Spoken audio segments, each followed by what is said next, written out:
welcome to the show. All right, I'm going to give a quick plug to a great show out there. If you haven't checked this out, it's been on forever. I think it's still going on. I know reruns and stuff are going on. Marcus Lemonis, The Prophet. If you love business and you love leadership, it is awesome. Check it out. He goes in, kind of fixes businesses, and it's really direct and abrupt, but he's good. He's really good. But it's always funny to hear his description of a business. It's, he'll go into a bakery and he'll size it up and say, they knew how to make cookies, but they forgot how to make money. Everything goes up and then the tone comes down. Today on Tomorrow's Leader, we're going to learn the winners of the riddles. And then I'm going to go into some leadership insights. This is how I'm going to... Okay, never mind. Okie dokie. So let's get started. First of all, I do have riddles. I have more riddles to give you, but I have winners that I want to announce. I'm really excited about this. I know you've been waiting patiently. You've been texting me, emailing me, calling me, whatever, with all of your answers, most of which have been wrong. But a few special people out there have gotten them right. And I lost my sheet here that told me who they are. What's the deal with my sheet? Okay, well, that's interesting. I literally just had it here. But anyways, I know. I've memorized it. I know who it is. Okay, so the first question, the first riddle that I had put out there, this was a few episodes back. So I'm going to give you the answers to 3 of them. Now, one of them was not guessed, which, there it is. One of them was not guessed. And I debated about giving you more time for that, but I think all of you have exhausted all of your chances. Nobody has gotten it right. So let me start off with the correct one. So one of the riddles was, you turn me on my side and I am everything. You cut me in half, I am nothing. Okay, again, I'll say it. You turn me on my side, I am everything. You cut me in half, I am nothing. I had many guesses for this. The first correct answer was, first of all, the answer was the number 8. Turn it on my side, it's the infinity symbol. If I cut it in half, it's 0. That was given by, drumroll, Brian Sequist, an advisor at Lincoln Investments.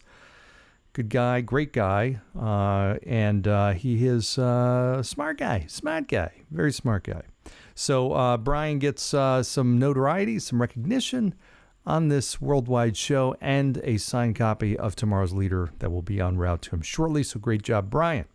Okay, second riddle was, a 42-year-old butcher stands 6'4" and has size 12 shoes. What does he weigh? Okay, got a lot of answers on this one too. And the correct answer was meat. Yes, 42-year-old butcher weighs meat. That's what he does for a living. He weighs meat. Trick question. That was given by, correct answer by Patricia Phillips. Congratulations, Patricia. I don't know you, but you are a listener. So congrats. And I will be sending you a copy of my book. Congratulations. You are now worldwide famous. And I am glad to be sending you a signed copy of Tomorrow's Leader. Congratulations. Okay, the third one, which was not guessed correctly, was what English word. I'll tell you what, I'm not even going to tell you. I'm just going to remind you of it, and then I'll give you one more episode or a couple more episodes to guess it. What English word has 3 consecutive double letters in it? I believe there's only one word. Okay, so that is it. But I'm going to give you today's riddle. Okay, today's riddle. Pay attention here. And this again, anybody who guesses it will get some notoriety and mention on the show. How can the number 4 be half of 5? I'll say it again. How can the number 4 be half of 5? All right, get those wheels turning. Mathematicians out there, put pen to paper, do whatever, calculator, whatever you need to do. Just don't cheat. And first person to give me your answer, I will let the world know. Okay. All right. So here was the deal. This was last, I'm going to say a couple weeks ago. I was sitting outside. I've got a great backyard area. I love sitting out there, just chilling out, watching movies. I got a big TV out there. It's just super comfortable. Great weather. Love it. That's North Carolina for you. So I take advantage of that. I'm sitting outside back one night, not long ago, a couple weeks ago, with my son, Nick, and my phone is ringing. Some 800 number, whatever. Ignore it. It's a sales call. Goes to voicemail. Right away, they call back again. I ignore it again. Goes right to voicemail. Right away, it calls back again. And it goes to voicemail, leaves a message. And I'm like, what the hell? So I listen to the voicemail. And the voicemail is an automated voicemail, a recorded message saying from Venmo. And it says, the message is, we have detected, I'm actually going to pull it up because I have the message written out. It says, we've detected you've sent $550 to John Kramer, and we believe it is a fraudulent transfer. If this was not you, please press 1. This is an automated fraud alert from Venmo. If this was not you, press 1. So I'm listening to this and I'm like, okay, first of all, my radar is up majorly for any kind of scams. I've tons of scams I've seen. I've been part of. In financial services, we are just targets beyond targets for scams. I'm always on the alert for these things. So anytime I get any kind of email, anytime it's from somebody I don't know, anytime I get a phone call, 99.9% of the time, I'm assuming this is a scam, as I am with this. Now, I know there's lots of PayPal and Venmo scams and Amazon, all kinds of stuff. So I'm thinking, okay, this is a scam. So I just look at the number and I'm like, okay, well, let me look up separately. Or let me call the number back. I call the number back and it goes, it's Venmo. Okay, it sounds like a very authentic Venmo voicemail. And I'm still not sold. So I go to Google, I search up Venmo's customer service line. And this 800 number comes up, the same exact 800 number. So I'm thinking, okay, I guess this is legit. Obviously it is Venmo's number. So right then the phone rings again. It's the same number. This time I decide to answer it. I said, okay, Nick, hold on one sec. I got to deal with this. I answer the phone. It's the same automated message. And it says, this is an automated fraud alert from Venmo. You recently sent a payment for $550 to John Kramer. We believe it's fraudulent. If this was not you, press 1. Now, it was not me. I did not send $550 to John Kramer. So I'm thinking, well, damn, no. Yeah, sure. It's not me. I press 1. It then says, okay, to confirm your identity, we have just sent you a text with a 5-digit code. Please punch this code in. Now, I'm immediately thinking, okay, well, what am I giving them? I'm not giving them anything other than this 5-digit code. Now, okay, let me back up. I think I'm a pretty smart guy, okay? And again, my radar is up for this kind of stuff. And I'm just thinking, okay, well, I'm not giving them any confidential information. They sent me a code. Okay. They're asking me to plug this in to confirm my identity. So I plug in the code. I plug in the 5-digit code. Their response is, okay, great. We've blocked the charge. Thank you for your cooperation. We'll be in touch with further didetails. That's it. End of the phone call. I'm still thinking, okay, what did I do? I think I even said to Nick, I didn't give him any confidential information. Okay, I didn't give him anything. I just gave him this number that they texted me. They texted me, and I gave them that number. So, about 5 minutes passes by. Earlier in the day, I had Venmo'd a buddy of mine some money, and he texts me with a screenshot of a text. This is 5 or 10 minutes after this phone call happens. And he says, dude, what's this?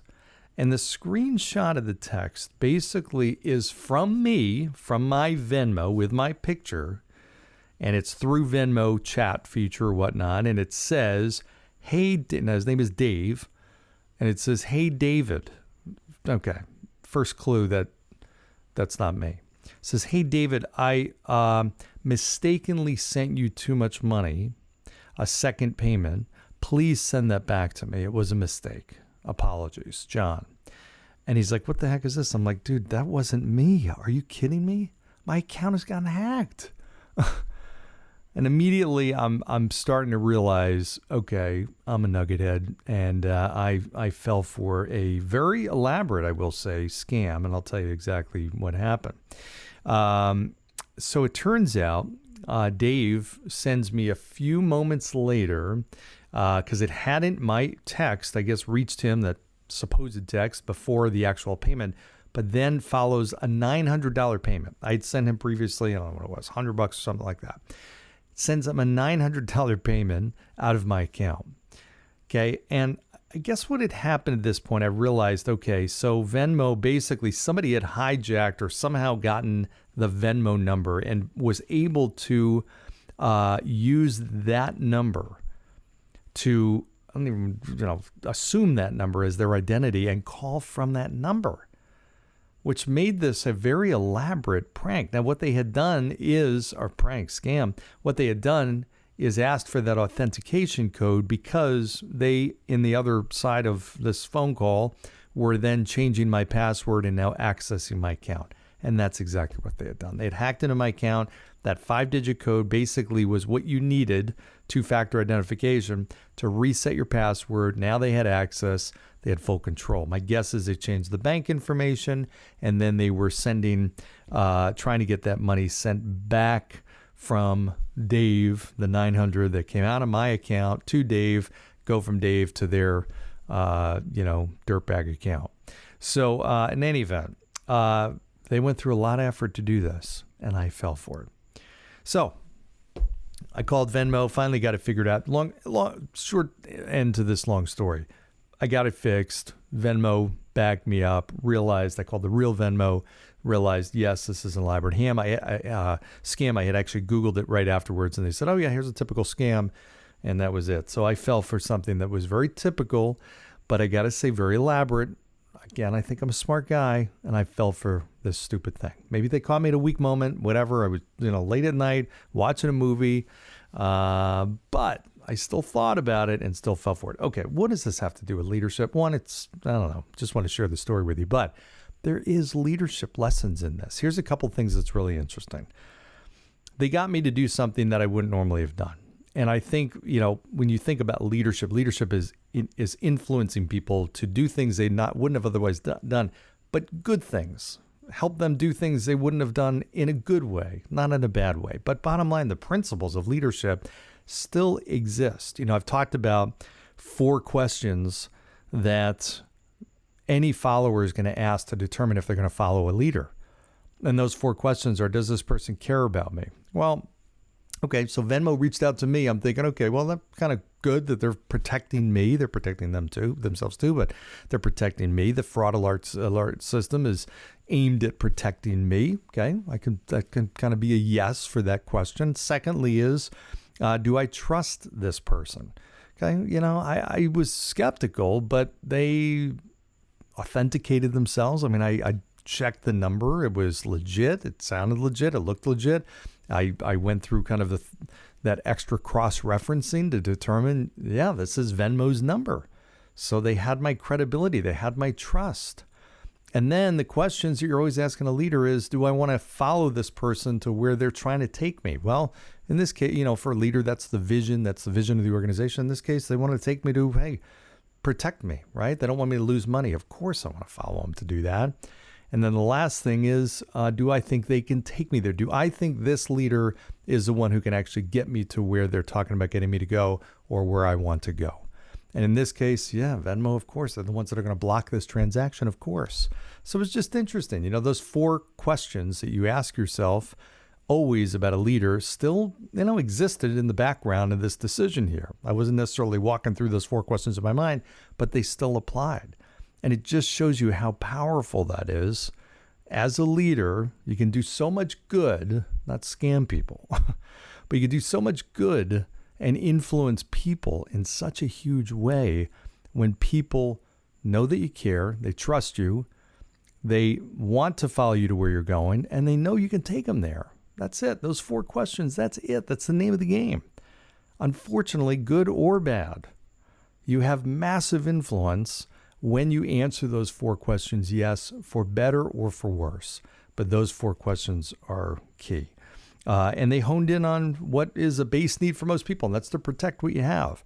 People don't want to lose what they have. They're much more pain involved in losing something that you have versus not getting something that you could have gotten. There's a lot of pain for most people, and it was aimed right at that core, like hit that nerve. You're about to lose money. We're going to protect you. That's hitting the hot button right there. So in any event, so many scams out there. I was on the phone or on a podcast with a CEO of a cybersecurity firm, and he said something to me that was fascinating. He said, most firms, it takes the average security breach 280 days before it is detected. On average. Small firm, large firm, individual, it doesn't matter. 280 days. It's almost a year. Think about that. I told him I was floored by that. I said I would have guessed like a week, maybe at the most, maybe a few days, not 280 days. The bottom line is this shit is happening. Take measures to protect yourself. Keep your radar up. And hopefully somebody listens to this scam that I got scammed. And you say, all right, and maybe that call is going to come to you, and you listen to this podcast, you say, wow, all right, John Laurito, tomorrow's leader, hey, you saved me, thanks, whatever. I love that. Terrific. Let's crack down on those scam artists. All right, anyways, quick episode. Let me know your thoughts. Let me know your thoughts and ideas for future episodes, future guests, all that kind of good stuff. And let me know if you know the answer to the riddle. Okay, we got 2 of them out there unanswered. So let me know what your thoughts are. Until next time, like, share, subscribe, all that kind of good stuff. And go down below, give a 5-star review. And we'll see you next time. Thanks. Bye.